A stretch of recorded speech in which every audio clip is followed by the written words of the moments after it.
Hello there, welcome once again to Divine Invocations. Let's go ahead and check out the read for today. And the first deck, like I always do, is the Gita, the Wisdom from the Bhagavad Gita deck, calling in all the divine energies to help us read and understand the messages for today. You might want to like, share, and subscribe if you like my work. Alright, let's go ahead and check out what we have today. Calling in all the divine energies to help us read, interpret, and understand the messages for today.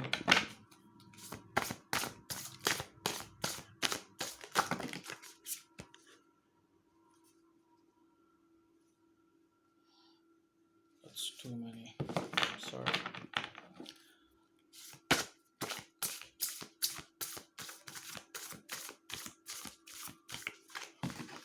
Calling in all the divine spirits to help us understand the messages for today. Help us get the word of God. Calling in all the divine energies. Help us spread the divine fragrance of love, peace, progress, prosperity.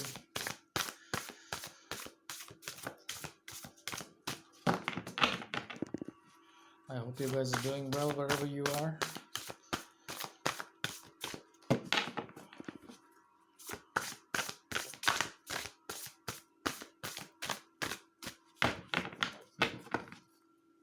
Just one card at a time, please.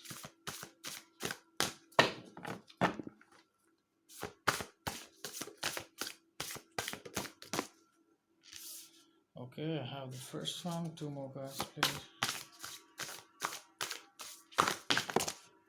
That's too many. I'm sorry about that. Let's keep going.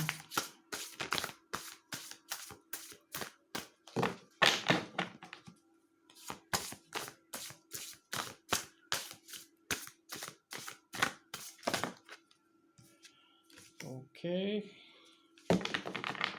One more card for today, please.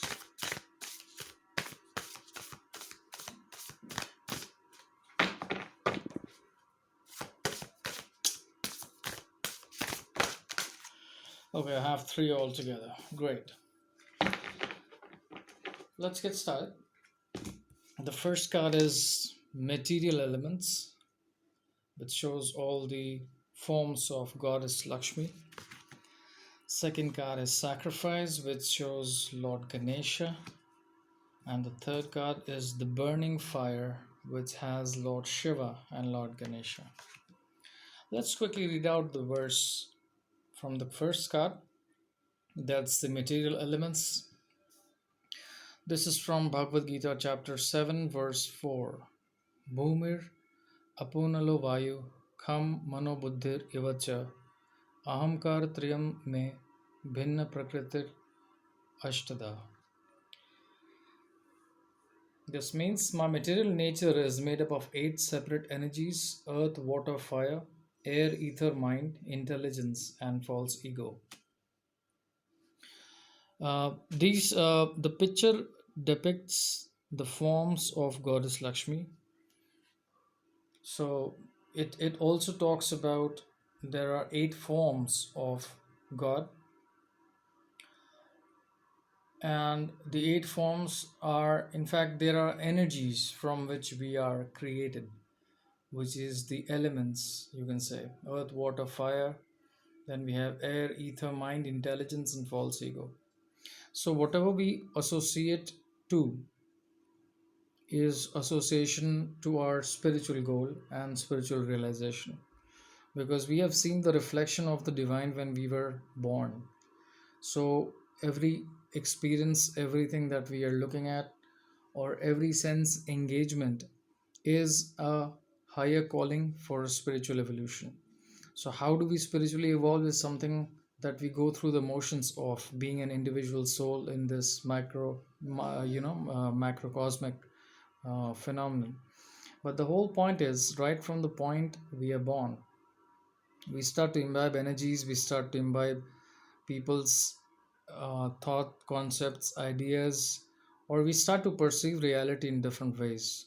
So, what we are looking at is abundance. This card is signifying abundance because it has goddess Lakshmi in her forms, as you can see in this image, and which talks about the fact that everything that we are looking at has an existence of God within itself. So, if we look at our physical bodies, it is comprised of these elements. We are looking at the mind, it is comprised of these elements.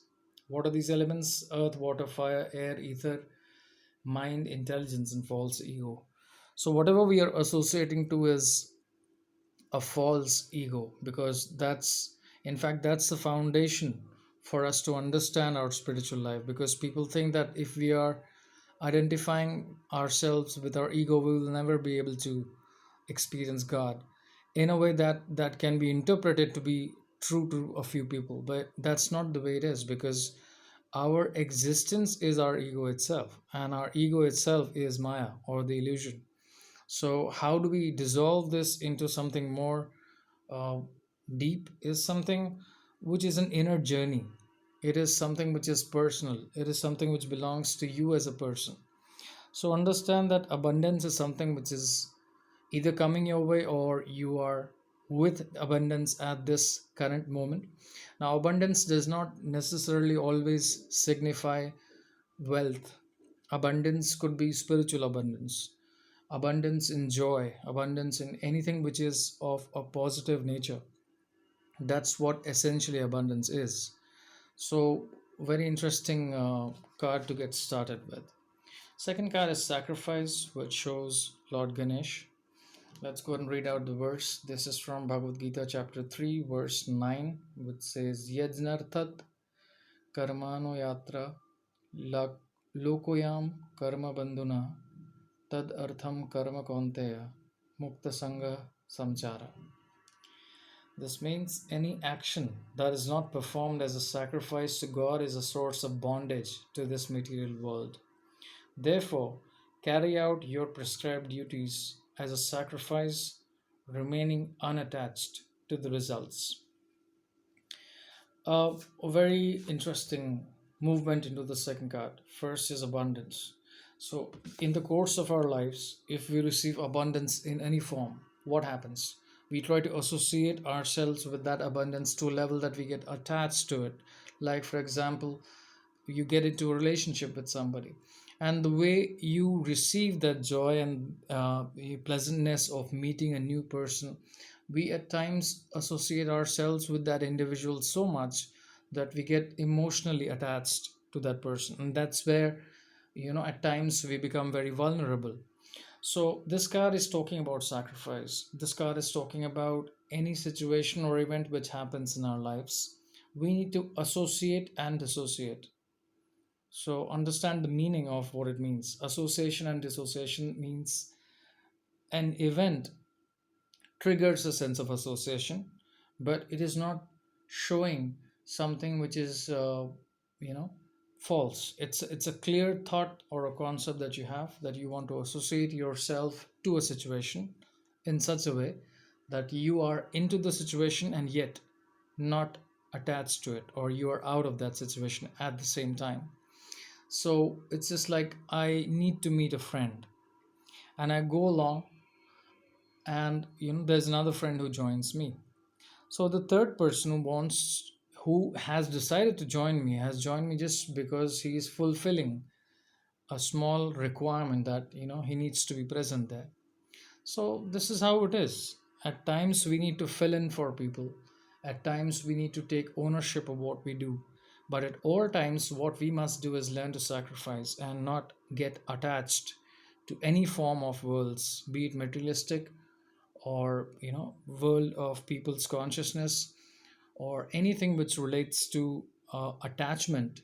It's That's where the ego attaches itself to, and your existence is purely dependent upon the flavor and enthu of your ego, because your ego itself is your spirit in which you are residing, because both are on that same. It's like a chair has four arms.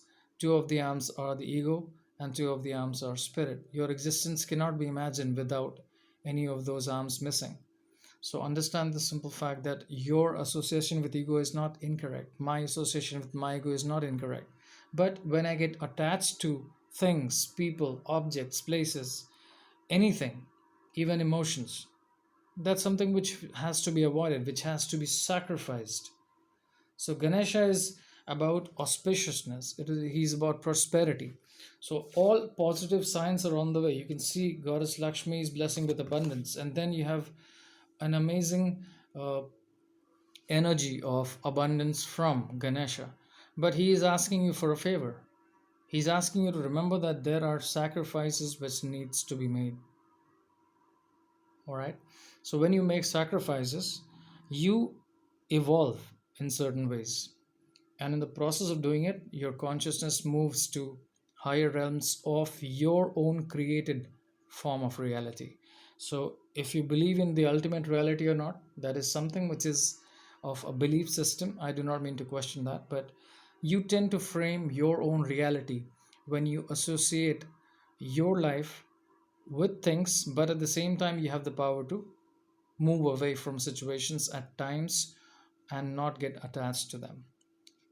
All right, and the third card is the burning fire, which has the image of Lord Shiva and Lord Ganesha. Let's go and check out the verse that is from Bhagavad Gita chapter 3 verse 39, which says Avartam janana metena jananino nitya vairini kamarupena konteya dash purendra nalina cha. This means one's pure consciousness is covered by the eternal enemy, lust, which takes many forms and burns like an insatiable fire. So, in a way, this is not a negative card. This card is talking about situations in which you don't need to fall into. So the first card is about abundance, which is either already present, you are content, and you will receive more. And when you do that, there'll be a test that you have to understand and sacrifice at the right time. It could be old relationships which you need to move away from. Anything which holds you down or pulls you back has to be moved away from. You have to make those sacrifices. And when you do that, there is a possibility that you might get tempted back into difficult situations again. The burning fire is talking about lust. Lust can be of many forms, as we know: money, materialistic pleasure, pleasure for deriving pleasure out of another human being. So understand this simple fact that spiritual growth is arrested when we submit to lust. At the same time, our energies get dissipated in such a way that material elements, which is material abundance, and getting the abundance from Ganesha, the auspiciousness, the positivity from Ganesha, and after you make your sacrifices, is the time when you realize that you need to dance on this burning fire and not get consumed by this fire. So the burning fire is symbolic meaning to the fact that the actual energy, the vibration of your soul is that energy itself. It's a representation of the macrocosmic self. The microcosm, which is our spirit in the minutest form, wants to dissolve into the macrocosm, which is the universe itself. So the call to the consciousness is a higher call. So you need to understand it and move into developing yourself spiritually on those realms.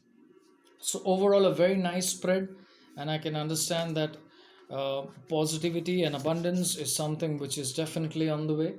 And when you keep going through it, you might have to make your sacrifices, but don't fall into the trap or situations which make you vulnerable. Be very strong on a mental plane so that you can be very, very, very strong on a spiritual plane. Just don't get to a point when you keep giving to people and you get hurt. There are times when which happens. There are certain this is in fact a few friends of mine also possess this kind of a nature when they are too much giving, and they get to a point when they get hurt. So understand the simple fact that you are a logical human being and you have the ability to make right decisions in life, but don't become vulnerable to situations from where it will be difficult to recover. So I guess it's a very clear cut message for today. Have yourself a good day. Jai Shri Krishna.